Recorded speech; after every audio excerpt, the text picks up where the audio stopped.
নমস্কার বন্ধুরা, তোমাদের সবাইকে স্বাগত জানাই ইংল্যান্ডের ম্যানচেস্টার থেকে একটা ছোট্ট ব্লগে।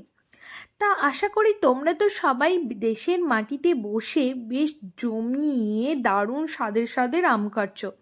কিন্তু আমরা আর কি করব বলো, আমরা তো আছি কাজের সূত্রে সুদূর ইংল্যান্ডের ম্যানচেস্টারে। তা এখানে তো অপেক্ষা করে থাকি আমরা যে কখন বাজারে দারুণ স্বাদের আম আসবে সেটা আমরা নিয়ে আসবো। তা আমরা অপেক্ষা করে থাকি হচ্ছে এই হলুদ হলুদ আমগুলোর, এই হলুদ হলুদ দেখতে আমগুলো যখন বাজারে আসে তখনই আমরা নিয়ে আসি। তার সঙ্গীত বেশ কিছুদিন ধরে অপেক্ষা করছিল, গ্রীষ্মকাল তো পড়েই গেল, কবে এই আমগুলো আসবে। তা এখন এবারে যখন বাজারে গিয়েছিল এই উইকে, সঙ্গীত বাজারে যাওয়ার সাথে সাথে এই আমগুলো দেখতে পেয়ে গেছে আর নিয়েও চলে এসছে।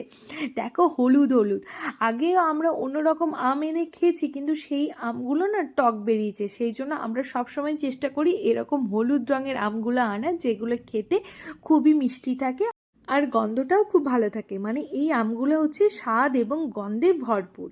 তা আজকে তো এই আমগুলো নিয়ে এসছে সঙ্গীত, আনার সাথে সাথেই এবার আমি শুরু করে দিয়েছি হচ্ছে রাত্রেবেলায় আম খাওয়ার পালা। এবার চলো তোমাদের সাথে শেয়ার করি আমাদের ইংল্যান্ডের ম্যানচেস্টারে এখন আমের কেজি কত করে চলছে। সঙ্গীত এই যে আমগুলো দেখতে পাচ্ছ নিয়ে এসছে, এই আমগুলোর কেজি পড়েছে হচ্ছে তোমার 5 পাউন্ড, মানে এখন ভারতীয় টাকা অনুযায়ী বলতে পারো 500 টাকারও বেশি, বেশ পরিমাণ বেশি।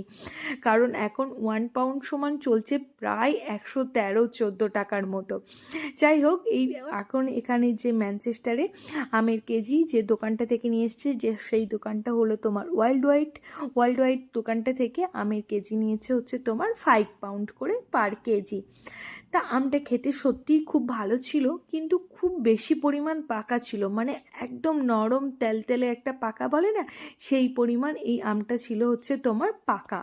কেমন বছরের প্রথম আম? দারুণ টেস্ট।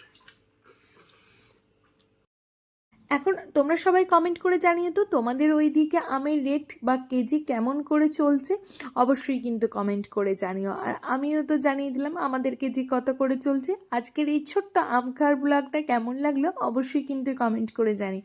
ভালো লাগলে প্লিজ পেজটাকে একটু ফলো এবং লাইক করে দিও, আর যারা ইউটিউব থেকে দেখছো প্লিজ চ্যানেলটাকে একটু সাবস্ক্রাইব করে দিও।